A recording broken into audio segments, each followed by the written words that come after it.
Assalamualaikum warahmatullahi wabarakatuh. Assalamualaikum warahmatullahi wabarakatuh. Bismillahirrahmanirrahim. Alhamdulillahilladzi nahmaduhu wa nasta'inuhu wa nastaghfiruhu wa nasta'dinuhu wa na'udzu billahi min shururi anfusina wa min sayyiati a'malina. May yahdihillahu fala mudilla lahu wa may yudlil fala hadiya lahu. Asyhadu an la ilaha illallah wa asyhadu anna Muhammadan abduhu wa rasuluh.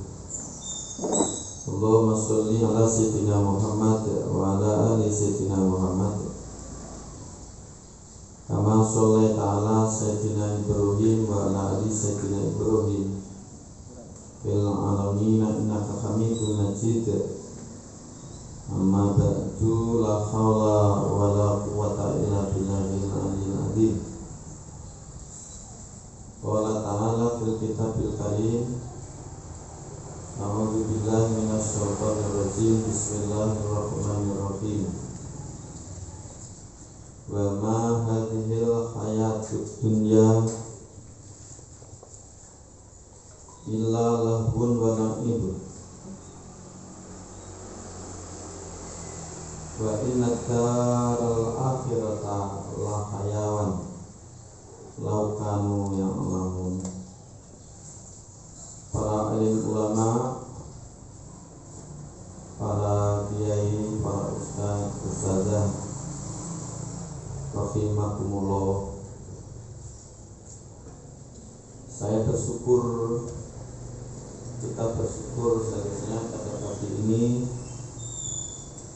dimudahkan oleh Allah hadir di majelis taklim yang mulia ini. Nyaris hampir tadi tidak bisa hadir lantaran acara saya kemarin pagi sampai saya di sholat subuh tadi padat. Tapi alhamdulillah Allah masih memudahkan, memberikan kesempatan untuk bisa silaturahim, sharing, berbagi ilmu, tawakul ilmi di Raudhatin min Riyadhil Jannah, pertamanan dari pertamanan surga ini. Mudah-mudahan kedatangan kita membawa berkah, semakin tercerahkan tingkat keberagamaan kita ini, hingga sampai mengantarkan kita bisa husnul khotimah di akhir hayat kita, dan mudah-mudahan nanti di akhirat bersama-sama kita nanti dimasukkan surganya. Amin ya rabbal alamin. Allahumma sholli ala sayyidina Muhammad wa ala ali sayyidina Muhammad. Fadilahnya, keutamaannya kita aturkan kepada junjungan Nabi kita besar Muhammad sallallahu alaihi wasallam serta keluarganya, para sahabatnya, para tabi'in, tabi'una tabi'in. Mudah-mudahan kita bersama keluarga kita dijadikan sebagai umatnya, dan nanti di akhirat kita dapatkan syafaatnya. Amin ya rabbal alamin. Bapak Ibu,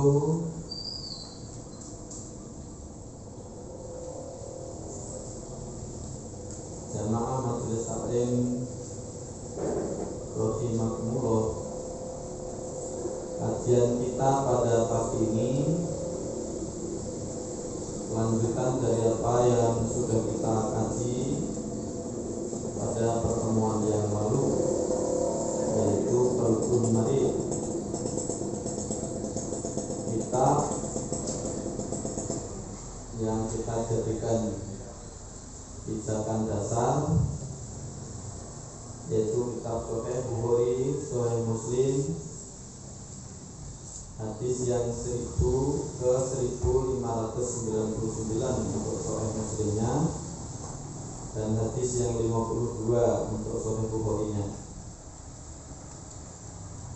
Dan nanti bisa dibuka juga dalam kitab Ihya Ulumuddin Mukhtasar yang ditakhrij oleh Muhammad Nasiruddin Albani.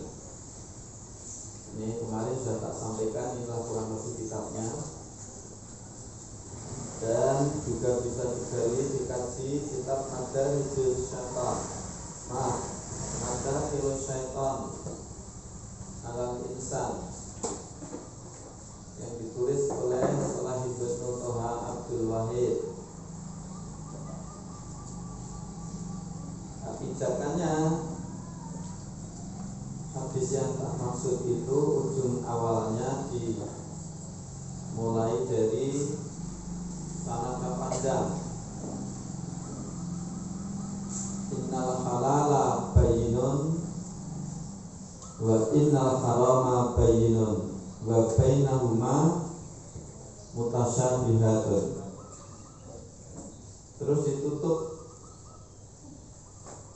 dengan ala inna fil jasadi mudghatan fa idza saluhat jasadu kulluhu wa idza fasadat jasadu kulluhu. Kurang lebih terjemahannya, sesungguhnya yang halal itu sudah jelas dan yang haram ini sudah jelas. Wa bainahuma, di antara halal dan haram itu namanya mutasyabihat. Kalau dalam Al-Quran atau dalam hadis tidak ada kepastian tentang hukumnya, maka itu mutasyabihat. Sesungguhnya dalam jasad kita, dalam diri kita itu ada segumpal daging. Apabila segumpal daging itu baik, maka akan baik seluruh tubuhnya.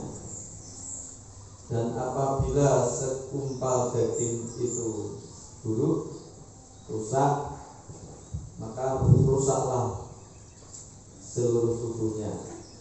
Ala, ingatlah, hiyal qalbu, ingatlah yang segumpal daging dalam tubuh kita itu namanya qalbu. Nah, para ulama ketika menafsirkan kata qalbu, al-qalbu dalam hadis ini, setidak-tidaknya ada dua pendapat besar. Yang pertama, kita ingat kembali supaya nyambung dengan apa yang dapat sampaikan ini.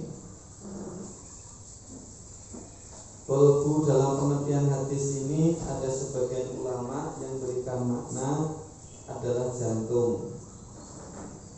Jantung yang ada di sebelah, secara fisiologi ada di sebelah dada kiri kita, yang konfigurasinya kayak kurang lebih seperti buah pil, dan bobotnya tidak lebih dari 3 kilo. Secara fisiologis berfungsi untuk memompa darah dalam tubuh kita ini. Setiap 1 menitnya bisa mendorong darah 5 liter. Jika dihitung seharinya, jantung kita ini bisa mengalirkan darah seberat 7.200 liter. Jadi lebih banyak daripada tank pom bensin. Coba bayangkan itu sehari itu. Tapi kita sama sekali tidak pernah mengira betapa berat kinerja jantung ini. Tapi kalau saya Desember nanti tanggal 19 usia 60 tahun, sejak saya ada sampai sekarang tidak pernah berhenti. Kalau jantung saya berhenti, berarti tanda sedang tidak ada aktivitas, saya mandul. Sama sekali tidak pernah berhenti, berjalan terus. Ya. Degupnya setiap menitnya bagi yang normal 70 kali denyutan. Sehari ya 100.000 denyutan. Luk-duk. Fungsinya untuk mengalirkan darah dari bilik jantung sebelah kiri kemudian ke paru. Karena darah yang dialirkan itu masih kotor, masih menyimpan karbon dioksida racun, maka kemudian difilter di paru-paru ini. Setelah bersih, nanti dialirkan ke bilik jantung sebelah kanan. Kemudian dialirkan ke arteri, pembuluh darah arteri. Dari pembuluh darah arteri ke aorta. Dari aorta ke kapiler, kemudian ke hati, liver, kemudian ke ginjal. Di sana difilter lagi, dibersihkan lagi, baru diregangkan kembali ke seluruh tubuh kita. Nah, jika jantung ini bermasalah karena kinerjanya dalam tubuh kita itu kinerja sistem, maka akan datangkan masalah seluruh jaringan tubuh kita. Jika jantung bermasalah, bisa ganggu sistem respirasi, pernapasan, sesak, bisa ganggu ke paru kita, bisa ganggu ke hati, liver kita, sampai kepada seluruh jaringan tubuh kita ini. Maka oleh karena itu, kalau toh dimaknai kolbu itu dimaknai jantung, juga tidak ada salahnya. Betapa pentingnya, peran sentralnya jantung ini untuk menentukan seluruh kesehatan tubuh kita ini. Dan jantung kita ini sehat sakitnya secara sistem dipengaruhi, yang sudah sering tak sampaikan, adalah pola pikir kita, pola laku kita, pola gerak laku, pola makan kita, pola pikir, pola makan, pola laku, pola lingkungan. Maka hati-hati jangan menyampaikan informasi yang negatif. Kalau kita mendapatkan informasi negatif, itu juga bisa mempengaruhi sistem kinerja jantung kita. Kalau bapak dan saudara mendapatkan informasi dari WA Group, ngekspos satu peristiwa yang kemudian peristiwa itu menakutkan, apa yang terjadi, kinerja jantung pun juga akan jauh lebih cepat karena didera rasa takut, rasa khawatir. Kemarin manajemen WA Group sini menyampaikan informasi tentang peristiwa kasus yang dialami oleh seorang dokter yang terkena COVID. Itu kan informasi negatif. Apa yang terjadi ketika bapak ibu itu membaca? Pasti ketakutan. Sehingga seharusnya COVID itu sudah mulai reda, muncul lagi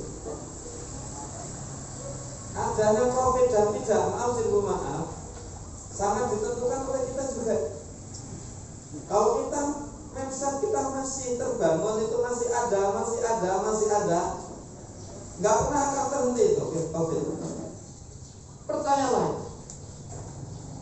Nah, jadi kalau hal-hal yang negatif tidak perlu di-share, tidak perlu disampaikan itu. Justru itu menginstal otak kita, yang itu akan mempengaruhi seluruh sistem tubuh kita. Aku tahu kenapa ketakutan berlebihan, karena Bapak Ibu juga mutar YouTube, menyaksikan apa yang terjadi di Jakarta yang menimpa Habib Rizik. Ya kan? Jadi kalau murni kajian ilmiah sebenarnya tidak seperti itu. Ya. Dan itu sifatnya itu juz'i, bukan kuli. Bersifat berdaerah, tidak sama sini dengan Jakarta. Kediri tidak sama dengan Nganjuk. Jadi oleh karena itu jangan sampai kita ini tersesat oleh karena pikiran kita sendiri. Persoalan juz'i tapi mengambil kesimpulannya kuli, khusus, tetapi diambil kesimpulan secara umum, tersesat. Belajarlah filsafat, philosophy of dramatic instant. Kita ini suka mendramatis satu kasus, didramatisir sekian begitu bahasa. Jadi akan kembali lagi ini. Jadi bangsa kita harus berani untuk menghadapi itu. Selagi kita hidup sehat, jalani protokol kehidupan yang Islami, sudah terbebaskan segalanya. Selagi pagi kita ini jogging, jalan pagi, lari sampai berkeringat, kemudian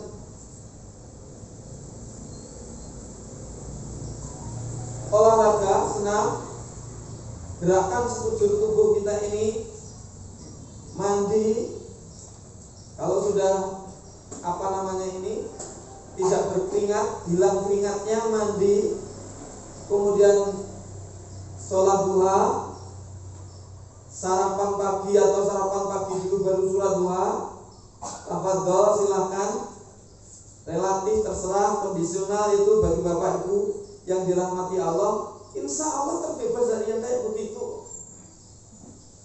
Justru ketika kemarin sudah sampaikan, ada ketakutan berlebihan, kita stres, yang mekanisme jelas, kortisolnya naik, adrenalin naik, ini sudah berpengaruh kepada sistem kerja jantung kita, bahkan seluruh sistem jaringan tubuh kita. Jadi Bapak Ibu yang dirahmati Allah, jangan sekali-kali menyampaikan informasi negatif. Jangan sekali-kali su'udzon, husnudzonlah. Kalau yang positif sampaikan, kalau yang negatif jangan disampaikan. Fa'ama binikmati rabbika fahaddits. Kan itu ajaran Islam. Ternyata secara neurologi pengaruhnya besar.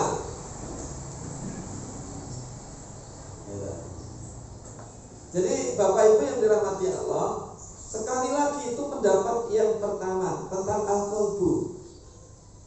Lalu yang kedua, ada ulama, utamanya di Ihya Mukhtasar, Ihya Ulumuddin ini yang ditakhrij oleh Muhammad Nasiruddin Albani, ahli hadis kontemporer, meskipun kedatangannya itu kontroversi. Ada yang tidak mau terima Muhammad Nasiruddin Albani.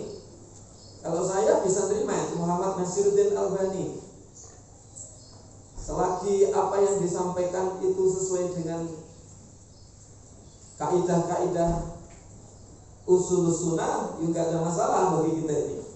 Kalau saya demikian. Ya. Jadi mentakhrij Ihya Ulumuddin yang notabene-nya banyak ulama yang mengkritisi banyak hadis-hadis dhaif, maka kemudian ditakhrij oleh Muhammad Nasiruddin Albani. Kalau hadis yang dikutip oleh Imam Ghazali itu sahih, dijelaskan di khasiahnya, catatan bawahnya itu, kalau ini sahih, karena sahih dijelaskan kesohihannya, kalau dhaif dijelaskan dhaifnya. Maka saya senang baca kitab yang kemudian dijelaskan ada khasiatnya, bisa dilacak, bisa dikritisi. Lah, dalam Ihya Ulumuddin ini Imam Ghazali itu membagi qalbu itu ada 3. Pertama, qalbu bimakna materi, jantung tadi, tapi bermakna madah materi, ya rupanya jantung tadi. Tapi ya mempunyai juga tetap entitasnya itu adalah bersifat spiritual, tapi tetap berbentuk materi yang halus, ya, yang sifatnya adalah rohani, tapi tetap materi, hanya tidak terdeteksi. Sains dan teknologi belum bisa, ya, menciptakan sains yang bisa mendeteksi materi halus yang bersifat rohani. Adanya ada, tetapi tidak terindra oleh mata kita, oleh telinga kita, oleh alat peraba kita. Adanya itu ada. Nah, itulah kemudian namanya nafas, nafsu, jiwa. Maka kemudianlah ada nafsu bahimiyah, ada nafsu sabu'iyah, ada nafsu syaitania, ada nafsu rububiyah. Wujudnya ada, dan ini masih bersifat materi, tapi tidak terlihat, tidak terukur. Kalau bahasa sainsnya itu adalah elektromagnetik, ether. Jadi sama sekali kita ini tidak akan pernah bisa melihat energi yang dialirkan dari pusat energi listrik ini kemudian ke lampu ini. Walaupun suatu misal itu dibedel kulitnya, tapi kita sama sekali tidak pernah bisa menyaksikan. Itulah ether. Termasuk kemudian mengapa pemancar televisi Indosat yang ada di Jakarta kemudian bisa ditangkap sinyalnya di Nganjuk sini atau di Kediri. Itu ada, tapi kita tidak bisa melihat. Wujudnya ada, tapi tidak terlihat dalam bentuk ether. Bapak Ibu, satu misal tak potret dengan HP saya. Ketika gambar ibu itu masuk ke HP saya, itu dalam bentuk ether. Kemudian kita reproduksi dalam bentuk gambar ibu lagi, itu berbentuk materi.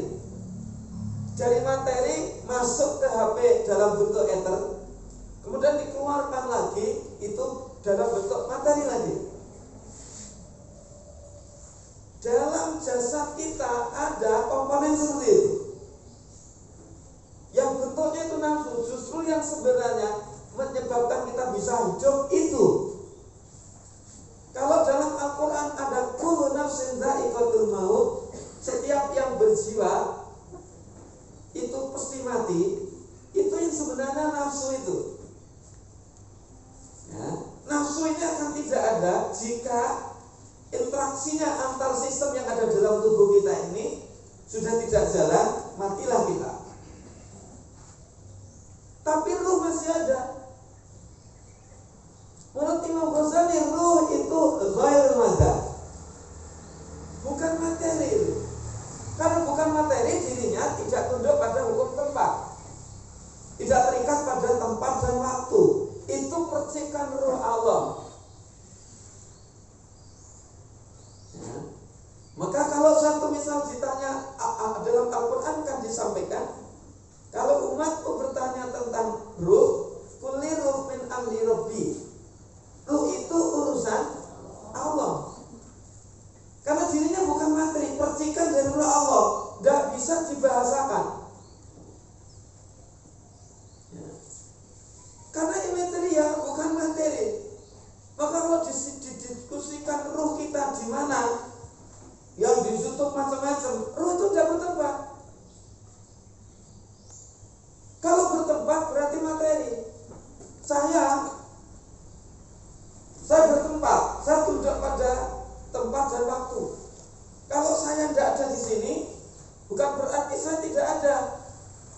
Bisa jadi saya ada di Kediri, bisa jadi saya ada di Surabaya. Karena saya ini benda fisiknya ini. Tapi kalau ruhnya, menurut Imam Ghazali, tidak bertempat, nggak di luar diri kita dan juga tidak di dalam diri kita, maka nggak bisa didiskusikan.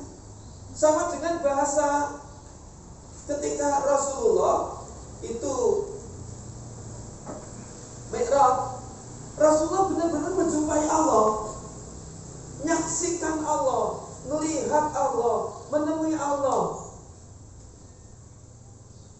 Tetapi tidak bisa, belum ada narasi bahasa, buah kata, huruf, kalimat, narasi yang bisa digunakan untuk menjelaskan pertemuan Rasulullah dengan Allah.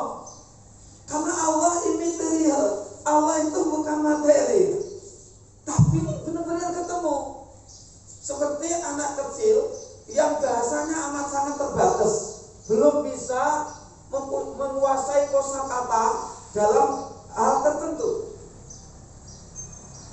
Bahasa kita terbatas, belum bisa menarasikan bahasa keadaan Allah.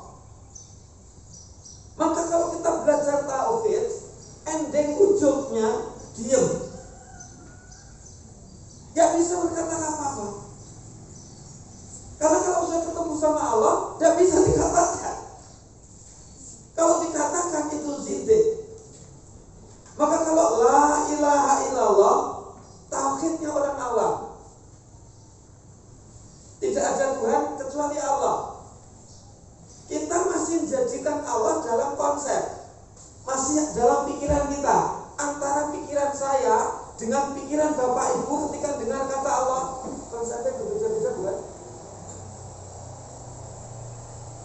Allah konsep Islam berbeda dengan konsep Nasrani, beda lagi dengan Islamnya Hindu. Maka ketika kata Allah, kalau Nasrani lain, Tuhan Bapa, Tuhan Ibu, Tuhan Roh Kudus. Tapi kalau kita kan tidak bisa dibahasakan, maka esensi tauhid mesti diam. Belajar tauhid mesti akhirnya mesti diam, nggak bisa berkata apa-apa. Naik ke atas lagi, maka ada la ilaha illallah. Tidak ada Tuhan kecuali Dia. Kalau kita bisa Dia, berarti Tuhan jauh dengan kita. Dia di luar diri kita, bukan? Berarti masih bertempat syirik, masih meletakkan Tuhan di luar dirinya. Tuhan bertempat. Udah bingung. Naik ke atas lagi, la ilaha illa anta. Sudah lebih dekat karena engkau. Jadi meletakkan Tuhan jauh lebih dekat. Tapi dekatnya tidak seperti dekat punya materi ini. Lebih naik lagi yang ke berikutnya, la ilaha illallah, la ilaha illallah, la ilaha illa anta, la ilaha illa ana. Tidak ada Tuhan kecuali aku. Ingat, bukan aku Tuhan. Artinya adanya aku, hakul mubin, adanya Allah. Coba kinerja jantung saja, itu sebagai syahid, sebagai bukti adanya Allah. Maka la ilaha illallah hakul mubin. Jadi adanya saya, maka ini tanda bahwa saya ini adanya Allah. Maka la ilaha illa ana, tidak ada Tuhan kecuali saya, bukan saya Tuhan. Hal-hal lain juga katakan demikian. Tapi dulu dalam sejarah dimaknai secara bahasa, bukan secara maknawi, sehingga terpaksa harus nanggung hukum bunuh. Dirinya tidak salah, bukan berarti dirinya ngaku adanya Tuhan, tidak. Sesi kejenar juga demikian. Al-haq bukan berarti dirinya Tuhan, tidak. Sehingga adanya saya, adanya Tuhan, saya tidak ada.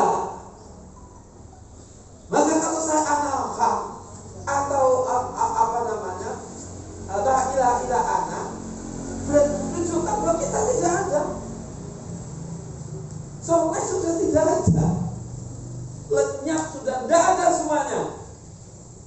Yang adanya satu, yaitu Allah. Maka itulah yang kemudian la ilaha illa anta yang paling akhir sudah tidak bisa dibahasakan.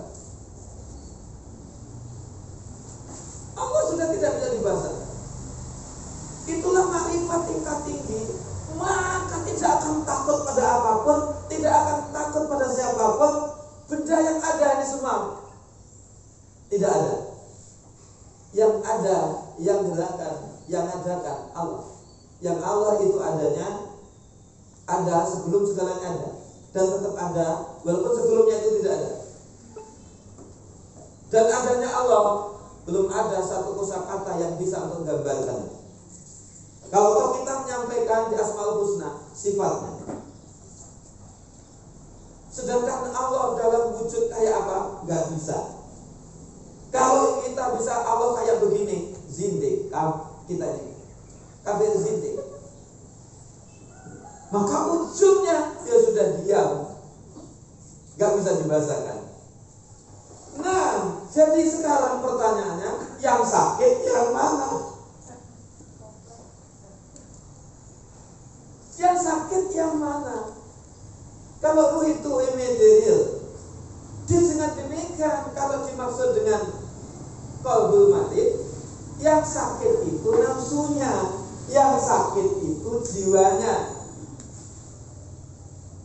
Nah, maka yang lalu sudah tak sampaikan, kalau kepingin psikis jiwa kita ini sehat, nafsu kita sehat, nafsu itu tidak dimatikan, tapi harus dikendalikan. Maka tidak mungkin jiwa kita, kalbu kita, kalau bahasa yang kita sedang pahami artinya jiwa itu adalah kepingin kalbu kita tidak sakit. Maka Imam Ghazali yang kamu sudah sampaikan, jangan membuka pintu masuknya setan yang disebut dengan madalah.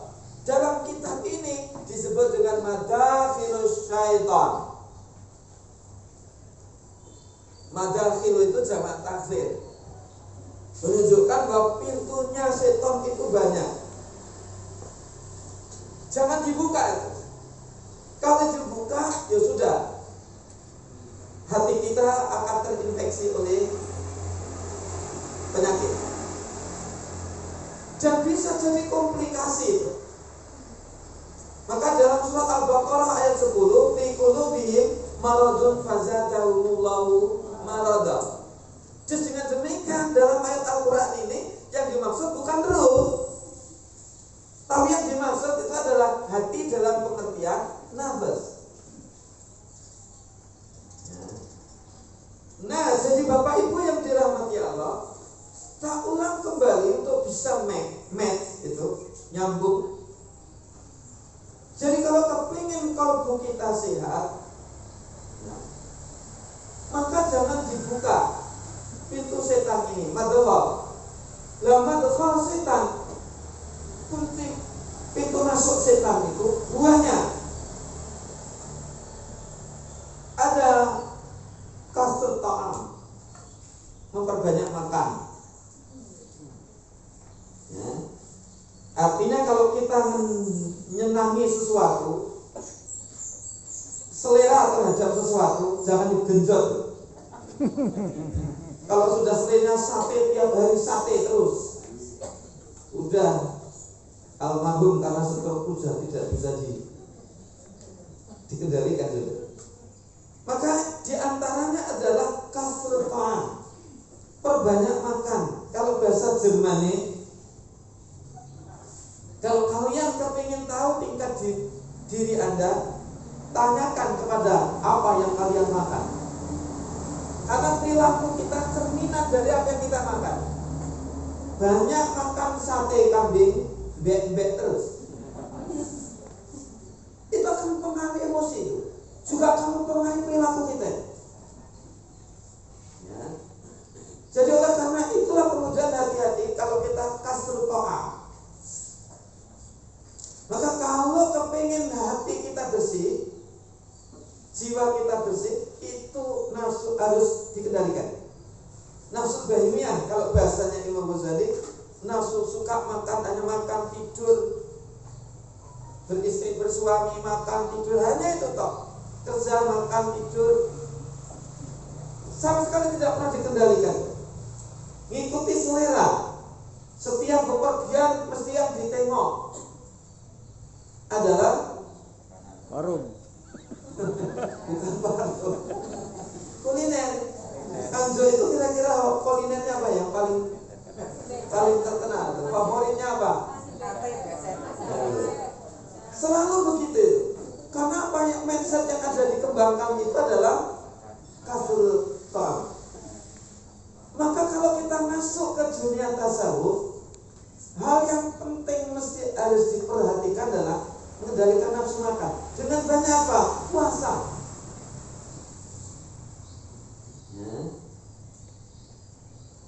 Puasa Senin Kamis, puasa Daud, puasa Ayyamul Baik, tanggal 13, 14, 15, dan ibadah sunat yang lain. Sebenarnya itu dalam rangka untuk mengendalikan nafsu bahimiyah. Kalau ini dibiarkan, sudah tidak pernah puasa Senin Kamis, tidak pernah puasa Daud, tidak pernah puasa Yaumul Baik, tidak pernah puasa Syawal, Tasu'a, Asyura, gak cuma itu, ya sudah. Nanti akan kasuta. Sekarang nyaris tidak ada orang yang tidak kena asam lambung. Bisa disebabkan, faktor penyebabnya adalah karena makan. Bukan tidak teratur makannya, tapi kebiasaan terus makan terus. Maka oleh karena itu menurut Imam Ghazali, kasrut ta'am, kendalikan itu. Ingat apa yang kita makan, itulah perilaku kita. Ya. Tergantung hobi, seleranya itu apa, maka perilakunya persis seperti yang diselik, makanan yang dijadikan selera. Yang kedua, kasrul kalam. Maka seperti saya ini bahaya. Karena banyak ngomong mesti banyak salahin. Maka kalau satu misal salah ya tegur itu. Watawassaw bil haq, watawassaw bis sabr. Kalau yang tak sampaikan kok tegurin itu. Bahaya itu. Jadi kalau ada orang sana cerita, ya sudah ngaji kayak begini ngomong baik ke sana kemari. Tidak jelas. Itu kasrul kalam. Siapa yang banyak bicara, siapa yang banyak bergerak, siapa yang banyak keluar, banyak dosa. Karena banyak salahin.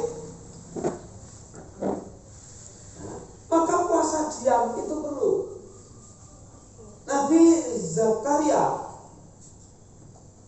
ketika Allah mengabulkan untuk mendapatkan putra Yahya, tanda isyaratnya apa? Diam, tidak boleh ngomong. Puasa ngomong 3 hari 3 malam. Kalau bapak ibu bisa jalan ini, tidak ngomong 3 hari 3 malam, benar. Dari sambut 3 hari 3 malam, ya isyarat. Pakai isyarat, coba puasa kayak begitu. Itu juga yang dianjurkan oleh Imam Ghazali.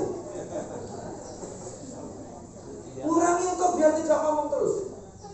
Kalau ngomong terus berarti tanda orang itu stres. Jangan dikira ngomong itu tidak menyerap energi, bisa mendatangkan gangguan jantung. Karena energi untuk ngomong itu juga besar. Maka Islam mengatur kepada kita kalau tidak kepingin sakit, bahkan kalau saya bukan sakit jiwanya, psikis artinya, tapi juga sakit fisik kalau kita banyak ngomong. Termasuk tadi sekaligus banyak makan. Jadi jangan bisa kerja sendiri-sendiri itu namanya main body. Ya, kalau ini Pak Dokter coba aja alih-alih untuk melakukan satu penelitian, ada enggak korelasi signifikan antara ditanya aja pasien suka makan, suka ngomong, mau diteliti kaitannya dengan sakit kaitannya dengan penyakit jalan. Nanti akan ditemukan di hikmah di balik ijazul ilmi hadis Rasulullah. Jadi kalau kita belajar hadis Rasulullah, nanti akan kita pintar. Belajar baca Al-Quran pintar. Karena kan ada motivasi untuk meneliti. Ada tidak korelasi tadi? Ngapain kok sampai kemudian ini belum pernah diteliti? Apakah kalau makan adalah, tapi kalau ngomong belum pernah. Sama dengan ketika saya meneliti tahajud itu. Tapi saya yakin itu hipotesis ya, karena itu melibatkan seluruh jaringan dalam tubuh, mesti akan berpengaruh. Ya. Bahkan Bapak Ibu yang dirahmati Allah kepingin jadi orang soleh, apalagi usia-usianya sudah banyak yang cukup uzur lah daripada yang masih usia 17-18 tahun.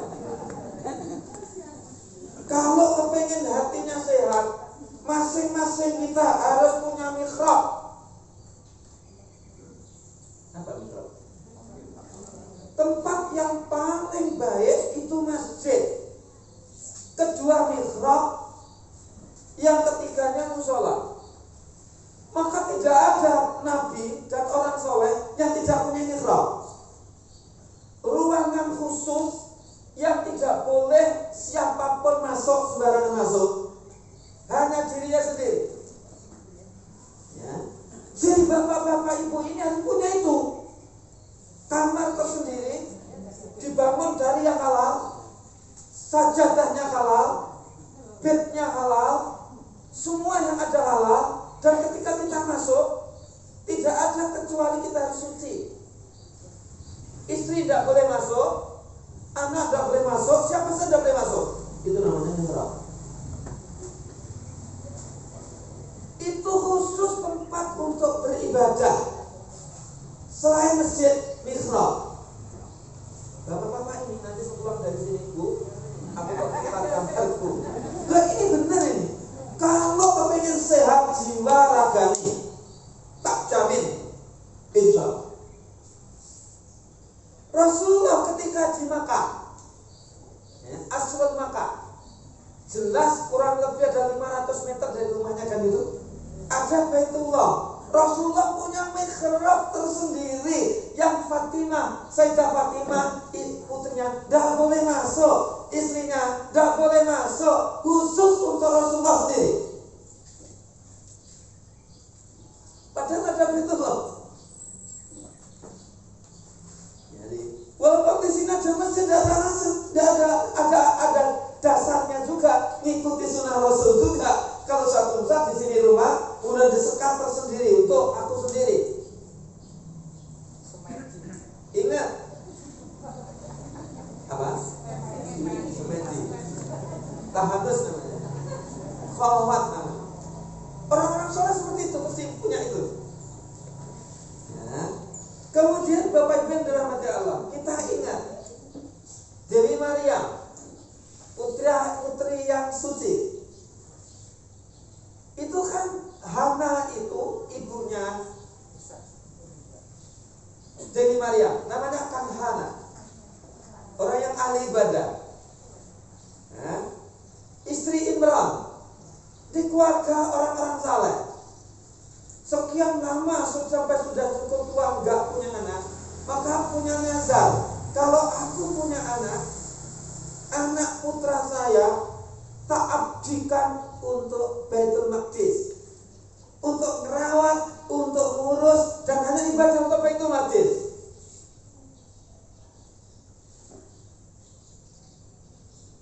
Hana istri Imran ini juga berhalal, punya mihrab. Ya. Kemudian Allah mengabulkan permintaannya, hamil. Karena saking senangnya dengan putranya yang hamil tadi, yang dalam kandungan janin, yang ada dalam kandungan, maka bergegas dengan suaminya, disampaikan nazarnya. Karena permintaan kita kepada Allah dikabulkan, baik kakanda Imran, nanti putra kita nazarkan tidak usah melakukan apapun aktivitas kecuali pengabdiannya Baitul Maqdis. Tetapi belum sempat lahir, Imran meninggal dunia. Ringkas cerita, hingga sampai lahir ternyata perempuan. Karena perempuan, bagaimana kemudian untuk bisa mengabdikan, menghabiskan waktu untuk melihara Masjid Baitul Maqdis. Maka kemudian dibuatkan mihrab. Sayyidah Maryam waktunya diminta untuk hanya ibadah dan tidak diizinkan siapapun datangi ke ruangan setiap Sayyidah Maryam. Dibuatkan mihrab. Kemudian disampaikan kepada si pengabdi Baitul Maqdis, siapa yang sanggup untuk bisa memenuhi kebutuhan si Dewi Maryam itu.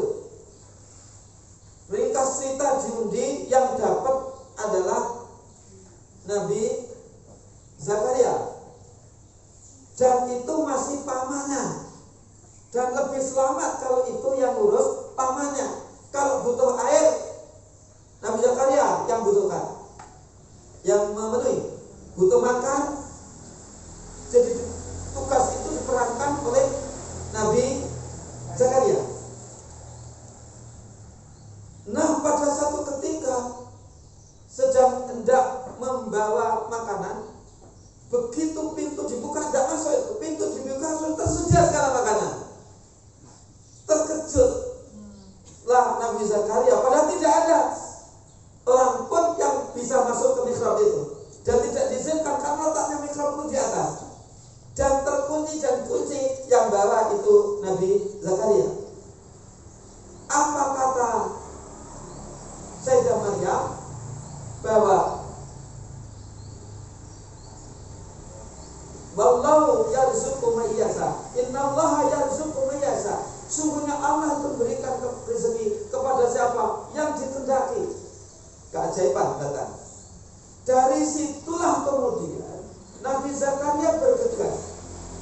Kalau Maryam, Sayyidah Maryam saja Allah berikan segala kebutuhan makan sehari-harinya, apa sulitnya kalau Allah kemudian memberikan aku keturunan, walaupun toh usiaku sudah cukup udul, istriku sudah mandul. Barulah setiap malam Nabi Zakaria sendiri buat mihrab dan kemudian beribadah, manjatkan doa, mohon diberikan keajaiban seperti yang diberikan kepada Dewi Maryam berupa keturunan dua anak.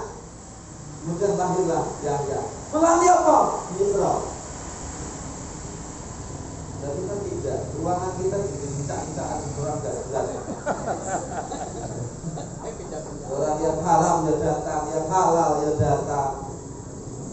Jadi kalau ini kan steril sekali. Pakaian harus jelas, ini juga beli dari mana, sarungnya dari mana. Insya Allah, kalau itu dijalani, tiba-tiba ada sesuatu yang tidak kita angan-angan tapi terjadi. Kalau sudah kayak begini kan menjadi orang salah. Gua selalu berbawa. Kalau katakanlah siang tadi dosa, nanti pada satu saat semalam, sehari semalam itu kemudian dia berbawa. Itu diantaranya untuk bersihkan hati-hati yang kotor tadi. Nah, jadi biar tidak kasrul ta'am, tidak kasrul kalam.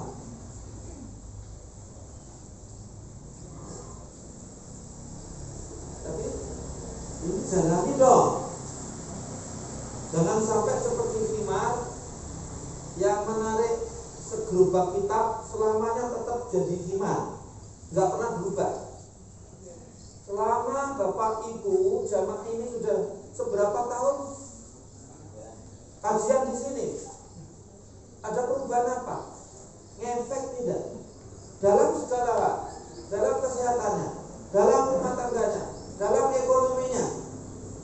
Patut dipertanyakan. Aku sudah berislam sekian lama, janji dalam Islam, janji dalam Al-Quran janji Allah. Wa may yattaqillaha yaj'al lahu makhraja wa yarzuqhu min haitsu la yahtasib. Wa may yatawakkal 'ala Allahi fa huwa hasbuh. Barang siapa yang bertakwa kepada Allah, ya, perintahnya dijalani, larangannya ditinggalkan. Yaj'al lahu makhraja. Ingat, ini bukan tidak ada lam takrifnya. Artinya makhraja ini umum, kulli. Artinya segala persoalan diselesaikan oleh Allah. Persoalan istri, persoalan suami, persoalan anak, persoalan ekonomi, persoalan negara ini. Kalau negara terkacau kayak begini terus, Papua minta merdeka, ada sesuatu yang gak beres di negeri kita ini. Biar didengarkan ini. Maka seharusnya masing-masing yang sudah ada kekuasaan diberi amanah, introspeksi diri. Jangan terlanjur diarahkan kepada yang lain, cari salah yang lain. Kepada diri sendiri, sudahkah kami ini berbangsa bernegara dengan baik? Sudahkah jalan amanah kita jalankan dengan baik? Kalau kamu Islam itu wa may yattaqillaha yaj'al lahu makhraja. Benarkah yang dilarang ditinggalkan, yang diperintah dijalani, atau sebaliknya yang dilarang dijalani, yang perintah bagaimana? Tidak kacau, menjadi kacau. Maka ketika saya ditanya pada satu kesempatan kajian di Surabaya, sebelum itu masih ngomong-ngomong, bagaimana negeri kayak begini, Pak Prof, apa yang dilakukan? Takwa dan tawakal sudah. Kalau bangsa negeri ini, pimpinan negeri ini semuanya, masyarakat rakyatnya takwa, sudahlah, beres segalanya. Negeri bangsa lain akan takut kepada kita, akan teladan, ambil teladan dari kita. Nah, tidak. Kiai kalau ngaji ya sudah ini, suami disalahkan sombong sini. Gak ada yang dipilih. Pimpinan negeri ini, anggota DPR, MPR, presiden ini, ya, wakil presiden ini, insya Allah tidak. Bisa ketawa. Nah, terus, itu introspeksi saya kira. Karena ini konsep Al-Quran, gak mungkin Allah itu ingkari janji. Wa may yattaqillaha yaj'al lahu makhraja wa yarzuqhu min haitsu la yahtasib. Urusannya diselesaikan oleh Allah. Makhraja, makhraja semuanya. Tidak pakai lam takrif tertentu, tidak. Wa yarzuqhu min haitsu la yahtasib, memberikan rezeki dari arah yang tidak disangka-sangka. Kalau ekonomi kita suntuk, sejak sampai sekarang usaha kok kemudian gak pernah ada hasilnya, jangan nyalahkan Allah dulu. Koreksi dirinya. Sudahkah aku menjadi orang yang bertakwa atau suntuk sebaliknya? Kalau bertakwa benar pasti, insya Allah pasti. Karena Allah yang bicara, bukan saya. Innallaha la yukhliful mi'ad. Kalau kemudian ada masalah, itu ya karena kita sendiri. Bagaimana doa yang kita lisan yang kita pakai untuk mengucapkan narasi bahasa dalam saat doa di malam hari, itu juga lisan yang digunakan untuk mencaci maki orang, memfitnah orang. Bagaimana minta dikabulkan? Mata yang meneteskan air mata di malam hari saat munajat doa, juga mata yang digunakan untuk banyak maksiat. Bagaimana dikabulkan? Subhat, campur antara maksiat dan taatnya. Ya. Energi yang digunakan untuk sujud, rukuk dan sujud, ya, itidal, rukuk, itidal, sujud dan juga itiros di malam hari. Energi yang didapat dari rezeki yang haram. Coba kalau sekarang mulai, sudah, aku akan bertobat dengan taubatan nasuha. Semuanya. Siapa saja yang merasa dirinya sebagai bagian dari bangsa dan negeri yang kita cintai ini, agar negeri baldatun thayyibatun wa rabbun ghafur, masing-masing tidak minta merdeka sendiri, sana merdeka sendiri, kacau bin balu seperti sekarang ini. Ya, coba introspeksi diri kemudian bertobat. Ya.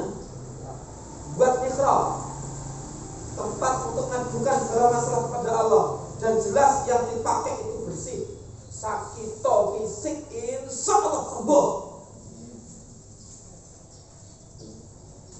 Yang bengeken, yang jantungan, baca ayat Al-Quran di mihrab itu, suarakan bacanya tanpa ada niatan apa-apa. Kan juga memperbaiki kinerja jantung ketika kita baca ayat Al-Quran, memperbaiki sistem respirasi pernapasan. Itu perlu diteliti lagi. Ya. Jadi Bapak Ibu yang dirahmati Allah, jadi nanti dijalani. Jangan sampai terjadi kimar terus saja. Walaupun dorong kita banyak, walaupun kau perlu mendatangi kuantitas datangnya di majelis taklim itu sekian lama, tapi kan tidak pernah dijalani. Ya tetap. Saya sampai sendiri saya ngomong. Artinya tidak ada perubahan ekonomi, tidak ada perubahan, keluar rumah tangga tidak ada perubahan, kesehatan tidak ada perubahan. Insya Allah. Karena ini adalah dari Rasulullah dan ikuti nabi-nabi terdahulu. Kemudian Allah berikan keajaiban, sesuatu yang tidak mungkin diberikan di atas mihrab, di dalam mihrab. Maka saya bangun masjid. Masjid itu tidak boleh aku minta apa namanya ini dan atur. Untuk apa? Masjid ini jelas kalau ini tak dapat dari yang halal, tak boleh minta. Untuk menyelamatkan umat satu kampung itu, kalau sampai dirinya duduk di atas granit, kalau kita tak berikan marmer, kemudian didapat dari rezeki yang halal, ada tanda tanya besar, diterima tidak. Ya. Jadi kalau satu misal permohonan kemudian di dalam masjid, yang masjid itu tidak jelas halal haramnya, ya sudah barang tentu diterima atau tidak, itu juga kita. Maka al-muhasibi ya, disebut namanya bukan al-muhasibi. Al-muhasibi itu seorang ulama tasawuf yang hanya membersihkan hatinya, bukan menjauhkan dari dunia. Nanti buka surat Jumat ayat 10. Tidak boleh juga kita itu mengabaikan amanat istri suami, hanya alih-alih aku hanya wiridan saja, zikir saja, tidak boleh juga. Tapi juga tidak boleh hanya kerja tok terus tanpa ada punya mihrab tadi. Ya. Jadi muhasibi ini kalau suatu misal diundang, katakan walimatul urus itu, tubuhnya itu sudah bisa mengendalikan sendiri tanpa dipengaruhi dirinya, pengaruhi apa namanya hati pikirannya. Sudah saraf otonomnya itu yang gerakan. Jadi kalau yang diambil itu barang itu tidak jelas halal haramnya, apalagi yang haram, yang subhat saja, ini berat untuk ngambil. Jadi ada sahabatnya yang katakan kalau kalimatul urus jangan sekali-kali undang al-muhasibi. Kalau suatu misal itu sampai itu ada haramnya, maka kamu nggak malu yang undang. Karena tangannya tidak akan bisa ngambil. Kalau sudah masuk ke lanjut tenggorokan itu ditolak, tertolak sendiri. Maka disebut dirinya al-muhasibi. Dirinya itu mulai dari pagi sampai sore sampai malam selalu muhasabah. Banyak baik atau banyak buruknya. Yang tak makan halal atau haram. Kalau sudah kayak begini, subhanallah, nggak sampai doa kasih. Pada hampir besok atau nanti hari raya ada problem, sudah mau tok seakan-akan sudah ada jalan, pasti orang kasih. Tapi sunahnya seperti tadi, ya, yang kemarin sudah tak sampaikan kan, dok Allah itu api panas itu kan, jangan dipegang, gitu kan? Letakkan air di tempat yang dengan suhu 0 derajat Celcius membeku kan? Ya sama. Kalau kita berdoa, kemudian syaratnya doa itu harus yang dipakai untuk doa itu yang halal dan pelan-pelan, kemudian maksiat itu terhindari. Yuk, terkabul dan tidaknya sangat ditentukan oleh itu, gitu loh. Ya. Jadi sekali lagi Bapak Ibu yang dirahmati Allah, kasrul kalam. Nah, sekarang tipnya masuk. punya peluang. Nah, kita ini terlalu open juga, kata Imam Syafi'i, terlalu open juga mendatangkan bahaya, terlalu tutup juga mendatangkan fitnah. Kalau kita tertutup dengan teman juga mendatangkan fitnah. Orang tidak akan pernah ngerti sejatinya saya ini siapa. Tapi kalau semuanya dibongkar semuanya juga bahaya. Kita berteman dengan semuanya juga bahaya. Ya kalau ketika teman itu baik tidak ada masalah. Kalau teman itu tidak baik bagaimana? Maka yang tengah-tengah itu kata Imam Syafi'i ketika berteman, jangan juga terlalu jauh, juga jangan terlalu dekat. Terlalu dekat juga bahaya, terlalu jauh juga bahaya. Wasat, tengah-tengah. Nah, jadi Bapak Ibu yang dirahmati Allah, agar hati kita tidak berpenyakit, kendalikan kasrul makan. Hidup bukan untuk makan, tapi makan untuk hidup. Ya. Kasrul kalam. Nah, jadi itu juga dikendalikan. Kemarin sudah al-khirs, hasad dan khirs. Itu juga ujian penyakit hati kita. Ingat, jangan mencintai dunia berlebihan. Itu nanti akan datangkan hasad. Ya. Bagaimana caranya? Bukan nanti dalam surat Al-Ankabut ayat 64. Hakikat sejatinya dunia itu apa? Gana yadunu dainan, rendah, sesaat. Ya. Jadi artinya dunia itu tidak abadi.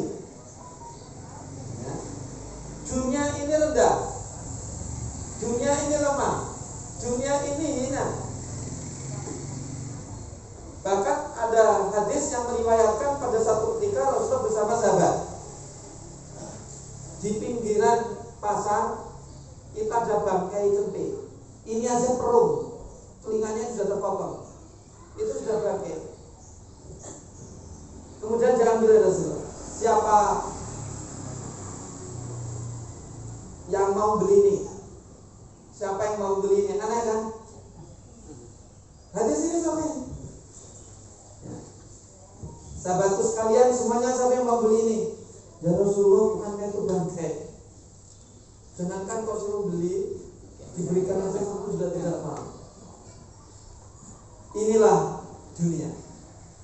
Jadi Rasulullah mengumpamakan dunia itu seperti bangkai. Bisa datangkan penyakit itu kalau kita tidak hati-hati. Ya. Jadi oleh karena itu, dunia ini menurut surat Al-Ankabut ayat 64 permainan, lahul wa la'ib.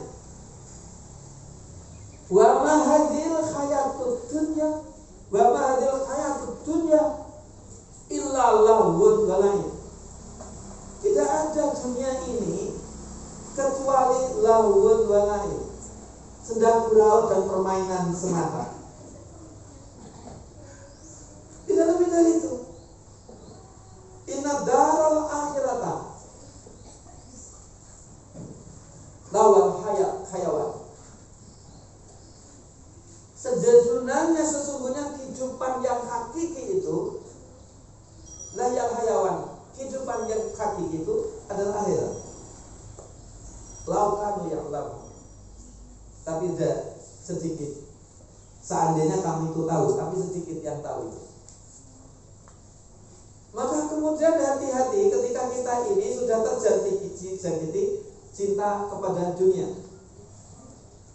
Kalau bahasanya kitabnya Jalaluddin Rumi dalam kitab Masnawi, itu menggambarkan demikian. Biasanya orang tasawuf itu ketika menyampaikan pesan, message pesan itu dengan cerita-cerita. Ini cerita, narasi dibuat oleh si sufi itu sendiri. Jadi dengan cara halus, ini bukan hadis, tapi didukung oleh ayat Al-Quran dan didukung oleh hadis. Jadi cara menyampaikan pesan itu amat sangat halus sekali, tidak kasar. Ya. Nah itulah karakter seorang seorang tasawuf itu, seorang sufi. Maka nyampaikan pesan Al-Quran dengan cerita-cerita yang itu bikinan sendiri. Tapi juga sulit untuk bisa narasi cerita semacam itu kalau dirinya tidak mendapatkan ilmu laduni dari Allah. Nah, nanti tak sampaikan laduni. Sudahkah harta benda kita itu jadi laduni? Sudahkah kesehatan kita juga didapat dengan laduni? Sudahkah keluarga kita didapat dengan laduni? Maka kalau punya mihrab tadi Allah akan bukakan laduni. Gimana sholat tahajud? Jalannya enggak. Di antaranya laduni itu dapat dari tahajud. Al-Quran itu bukan surat Isra ayat 79 80. A'udzubillahi minasyaitonirrajim. Bismillahirrahmanirrahim. Wa minal laili fatahajjat bihi nafilatan laka asa ayat ataka rabbuka maqaman mahmuda. Siapa yang tidak pernah hafal? Semuanya hafal, sering mendengar. Dan ini sering tak setir. Dan sebagian malam, sebagian aja karena pakai wamin. Tidak sepenuhnya, tidak seluruh malam. Wa minal laili fatahajjat bihi nafilatan. Fatahajjat, ingat tahajjada. Ada sidahnya, itu tafa'ala, ya tafa'ala. Kalau ada sidah itu berarti sungguh-sungguh usaha nih. Kalau tidak ada sidahnya, sungguh-sungguh, tapi tidak seperti ada sidahnya. Kalau jahadah itu artinya berbalik, tidur berbalik, tapi muradifnya juga mempunyai makna itu bangun dari tidur. Maka ketika kita sore sudah ada ikhtiar sungguh-sungguh untuk nanti malam aku akan bangun jam sekian, tak tidur jam 8:30, itu tahajjud. Semuanya tak siapkan, piranti, sarungku, apa ini celanaku, sajadahe, kopiahku, nah, diprogram nanti malam aku bangun jam 1 atau jam 1:30, itu namanya tahajjud. Ya memang setelah mendengarkan kajian tahajud dari saya ada motivasi, tapi motivasinya itu tidak kuat. Aku mau tahajud, tidurnya jam 11 nonton sepak bola, sinetron, namanya dapat tahajud. Yang sungguh-sungguh itu seperti itu, ya, dipersiapkan sejak sore. Apa kalau sungguh-sungguh mempersiapkan dan sholat tahajudnya dilakukan sungguh-sungguh? Asal ayat ba'ataka maqama mahmuda. Asal tidak menggunakan la'ala. Kalau la'ala itu masih sudah ada usaha lagi. Kalau asal tidak pasti, ayat ba'ataka maqama mahmuda. Allah akan jadikan kita itu manusia yang terpilih. Kalau petani terpilih jadi teladan, hasilnya pasti terpilih. Pedagang terpilih. Jadi presiden terpilih bisa jadi teladan. Wakil presiden terpilih jadi teladan. Anggota dewan yang terpilih jadi teladan. Dokter jadi dokter terpilih yang teladan. Terpuji itu. Itu pertama. Yang kedua, wa qurbi adkhini mudkhala sidqin. Allah lagi-lagi berikan jalan keluar. Adkhini mudkhala sidqin. Allah berikan hidayah, berikan petunjuk. Kalau bapak ibu pernah di jalan ada mobil twing apa itu? Ambulan. Ambulan. Ya. Ada lagi twing bukan ambulan apa meneh? Pejabat. Ada pejabat dibantu oleh Pak Polisi. Karena itu gubernur yang ada di Polresta semua dikerahkan untuk membantu mencarikan jalan, enak tidak? Kalau kita tahajud yang kedua, yang pertama terpilih, yang kedua diberi petunjuk itu rame ya nanti akan kita enteng aja, susah aja menjadi mudah. Buat tahajud, Al-Quran loh ini. Yang ketiga, wa qurabit al-fikul itu minta. Jadi jangan sampai untuk tidak minta, untuk tidak doa dalam tahajud itu. Kemelet,